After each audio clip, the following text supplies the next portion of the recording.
Good morning, crime community. I'm here to continue to read about Poe. Poe's theory of the stock response. The deliberate creative formula set out by Poe in the Hawthorne Reviews, whereby the writer decides upon an effect to be wrought and then coolly sets about achieving it. It was unlike the writing process, warm, spontaneous, focusing on the heart and the affections, approved by all the popular writers of the 19th century. Lowell had apparently said of a writer, "Who knows precisely how every effect has been produced by every great writer who has resolved to reproduce them, that the heart passes by the pitfalls and traps and carefully planned springs to be taken captive by some simple fellow who expected the event as little as did his prisoner." Poe in 1845 claimed that Lowell's errors is exactly that common, that one of separating practice from the theory which includes it. In all cases, if the practice fails, it's because the theory is imperfect. If Mr. Lowell's heart is not caught in the pitfall or trap, then the pitfall is ill conceived and the trap is not properly baited or set. But few of the really popular 19th century writers would have disagreed fundamentally with Lowell. It is clear how seriously such arrogance would be limited his chances of popularity when Poe theorizes about the process whereby popularity can be achieved. Poe's theory of the stock response was extremely ingenious, and he saw the achievement of popularity too much as a coldly calculated procedure.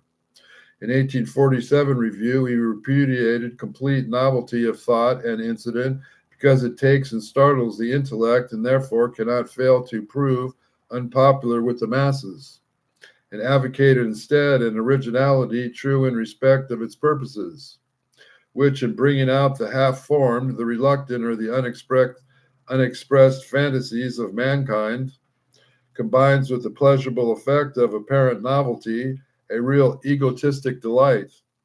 By absolute originality, he claimed, the reader would be excited but embarrassed, disturbed in some degree, even pained at his own want of perception. The seeming novelty, on the other hand, he would enjoy. As really novel, as originally, absolutely original with the writer and himself, the two he fancies have alone, of all men, wrought thus. Henceforward there is a bond of sympathy between them which irradiates every subsequent page of the book. Poe's idea of the stock response and its manipulation was conceived in the conspiratorial terms that he applied in the journalism. Still, contrivance, deception, and superior condensation are imagined as essential to the business of achieving popularity. His earlier hostile accounts of the process has found the same elements. Samuel Warren, the Blackwoods writer, he saw cynically exploiting the popular themes of money and health. Captain Marryat at exploiting the same way the appeal of national sentiment. The theme of life in the wilderness, like that of life upon the ocean, is, he had said, so unfailingly omniprevalent in the power of arresting and absorbing attention that while success or popularity is, with such a subject, expected as a matter of course, a failure might be properly regarded as conclusive evidence of imbecility or on the part of the author. But of course, popular writing is not as easy as that, particularly for someone of idiosyncratic as Poe. What is missing is Poe's conception of it in any recognition of the importance of the instinctive sympathy and identification with the audience in the popular writer, a quality far more significant than the cynicism which we may or may not display. The elements in Poe's background which may have produced such an instinctive sympathy have been so complicated by his acquired attitudes, defensively erudite and superior, and they only particularly liberate themselves in his journalism and in the field of fiction, with its appeal to the relaxed mind. The unconscious sharing of feelings and attitudes is very important in making a popularity. In this respect, even Poe drab deliberate potboilers like "Thou art the man" and "Why the little Frenchman has his arms in a sling." lacked the simple appeal of dozens of stories in Godey's by far less skillful authors. They suffer from having been written down to the mass audience in obedience to the conspiratorial theory. Poe's preoccupation with cool, skillful performance seems to have concealed from him and at times the degree of the distance from the spontaneous impulses of contemporary readers, the cold contrivance of the more characteristic tales, the sense that, in W.C. Brownell's words, his motive is too plain and his means are too primitive, was probably a factor counting against them in the popularity poll. Another would be that the stock responses which underlie these stories have little relation to the current modes of Godey's or Graham's in the 40s, the shudders of moral perversity, pubescent corpses, living burials, apocalypse, plague, and the ruin with which is still working were instinctive enough. They were attuned, however, not to the love adventure sentiment staple of the popular magazine fiction of the 1840s, but to the morbid, Byronic, and Gothic stock in trade of the previous generation, which Poe had absorbed in his youth and still found congenial in his own temperament. Poe, of course, did not allow that the novel could become a major art form, and this suggests the limited nature of his most characteristic attitude to fiction. The space and the freedom for plot to expand and become complicated while character grows in depth and complexity seem to have had little appeal for him. His own two attempts at writing novels, Arthur Gordon Pym and The Journal of Julius Rodman, show little facility with no awareness of the potentialities of the form. Another illustration of the restrictedness with his failure to respond with the adequate critical attitudes of the widening fictional horizons implied in the novels of Dickens. In his review of Pickwick Papers for the incidents, he admired Dickens' delineation of Cockney life, and he reserved his highest praise for those efforts as a far loftier and more difficult nature in which Dickens has greatly surpassed the best of the brief, tragic pieces of Bulwer or of Warren, and give his detailed attention to one of these, a Madman's MS in the 1844 Marginalia. He recommends, with some attempt of gesture proportion, another of these brief, tragic pieces. The serious minor compositions of Dickens has been lost in the blaze of his cosmic reputation. One of the most forcible things ever written in the short story of his called The Black Veil, a strangely pathetic and highly imaginative production, replete with the loftiest tragic power.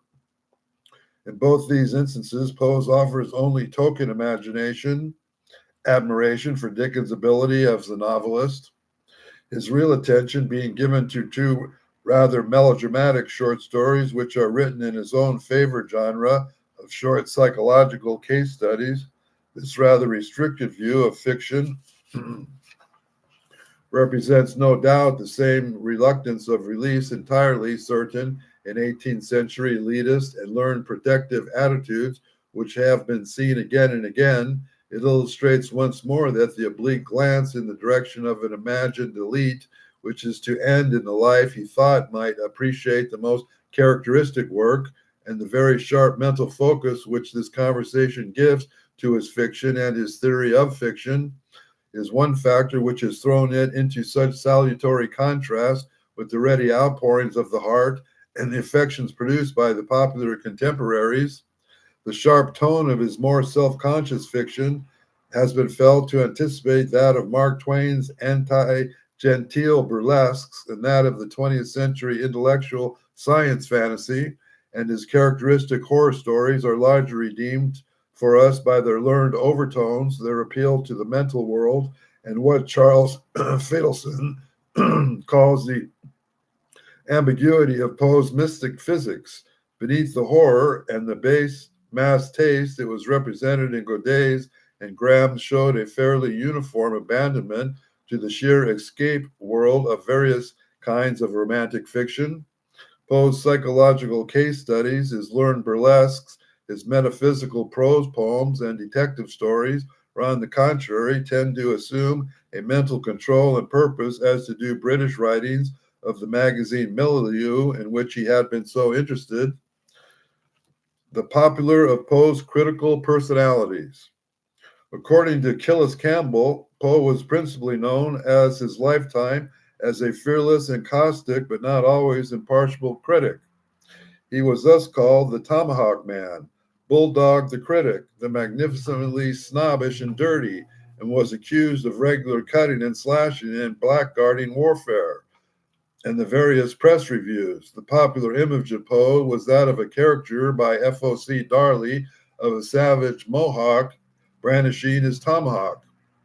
Of course, even in the early days, Poe's personalities represented a small proportion of his criticism, as he himself pointed out in the letter to Richmond Compiler, and this remained true to the latter personalities, but this popular image so colored discussion of Poe that an intelligent critic, John E. Cook, would claim that the invective is the author's favorite style. And even his friends and his admit that he was provokingly hypercritical at times, and that he mistook his piffial of prussic acid with his inkstand.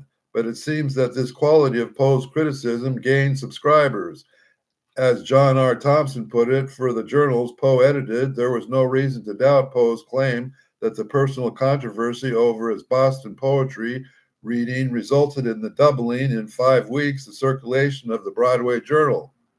And the soundest confirmation of the ideas that Poe's reputation was savagery was the basis of his reputation in the way that Godet in 1846 publicized the fairly innocuous and gossipy Literati series for his magazine. He informed his readers that Poe's papers would raise some commotion in the literary emporium, claimed that friends and anonymous correspondents had asked him to restrain Poe in referring to the complaints of writers who had been noticed by Poe. Poe's reputation and Godet's editorial skills came together, made an immense success of the series, and Poe, calculated in 4 readers to the copy, was able to congratulate himself in such an audience as has not even been known in any similar case, a monthly audience of at least 200,000. It should be addressed, however, that the Literati papers which Godet published were in fact remarkably mild in their handling of Poe's literary enemies, and that this, as much as the rumors of their savagery, must have contributed to their huge success. This was because the growing moralism of the age in both England and America would not stand unmitigated scurrility. There is the benefit that the advantage of attacking a man's person, not his book, his character, not his composition. Bulwer was asked in 1833, "We cannot conceive," wrote Wilson's daughter about 1860, "why a poet should be stigmatized as a base and detestable character merely because he was a Cockney and a radical. In America, and such moral sentiments were given more intense. A writer in the Democratic Review pointed out that the much dreaded word egotism is a society, and among critics the most, and how instinctively alarm is taken by a class of very sensitive persons in the slightest approach to personality." And Godet was a shrewd man and very alert to the mood of the time. When a controversy arose from the series, culminating in Poe's splendid reply to Mr. English and others, it became clear that Godet was more eager for his apparent scandal than a real one. He decided not to publish the reply in his own magazine, and to Poe's annoyance, it had been published in a Philadelphia newspaper instead. When Poe soon after apparently reproached Godet with his lack of interest in his work, W. Gilmore Simms asked him, "But how can you expect a magazine proprietor to encourage contributions with embroiling him with all his neighbors?" Poe's forte could be as much of the liability as an asset to the magazine proprietor, and there was probably wisdom in Simms's advice to change your tactics and begin a new series of papers. The one feature of his journalism that did make him widely known by no means provided Poe with unmitigated popularity or success. The personalities and authoritative criticism. With the growth of romantic criticism, moreover, the claims that the old reviews to critical authority in judging literature had tended to be repudiated along with the personal savagery. The article in the London Magazine, critical to the attempts of modern criticism to blight and wither the maturity of genius, and with such cases as those of Chatterton and Keats, soon widened into the attack of judicial criticism as such. Poetical criticism is, for the most part, a very superfluous and impertinent business, and is to be tolerated at only when it is written in the unfeigned spirit of admiration and humility. And this same confusion of the judicial and the personal marked a number of contemporary objections to Poe's savagery, a cogent but representative example of the contemporary attitude of J.E. Cook's powerful account of Poe's literary criticism.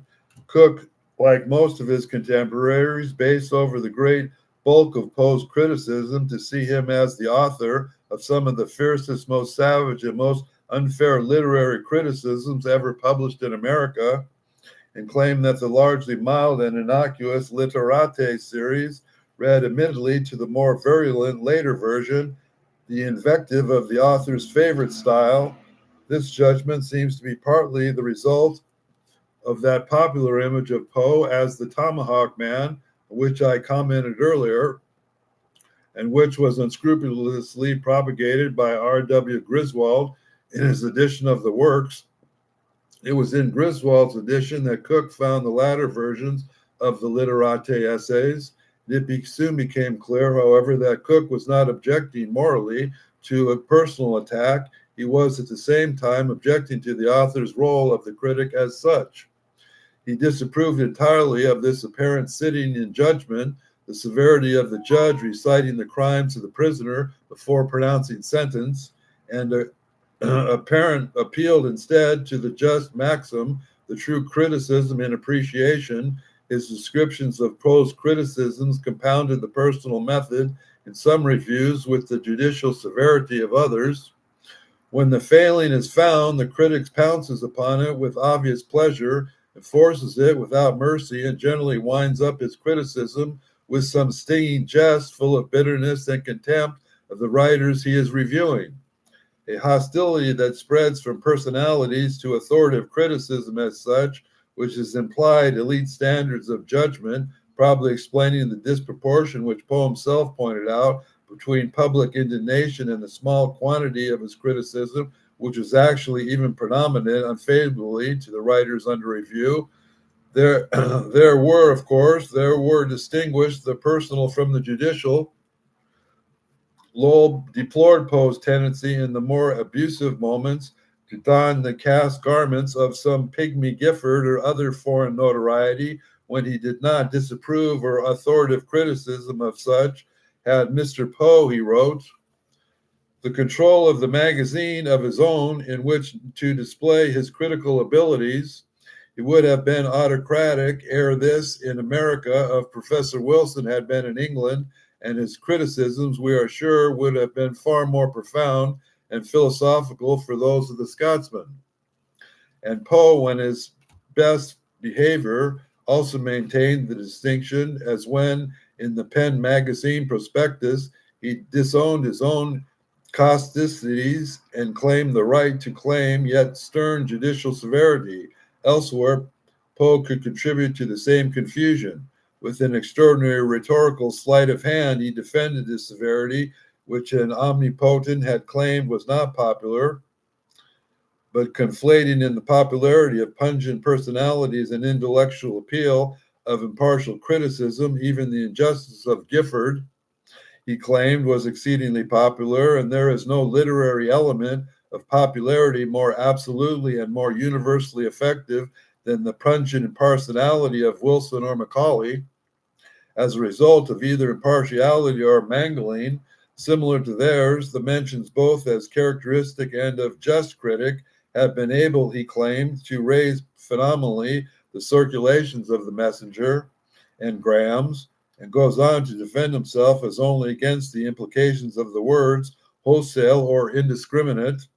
As applied to his hostile criticism, the extraordinary thing here is Poe's combination of exaggerated journalistic opportunism with the desire for literary respect, and it was perhaps the intensity of his desire to believe his criticism could be both good and popular that drove him to participate in the confusion of the readers. That leads us to the next chapter, which is the appeal of Poe's literary personality and learning.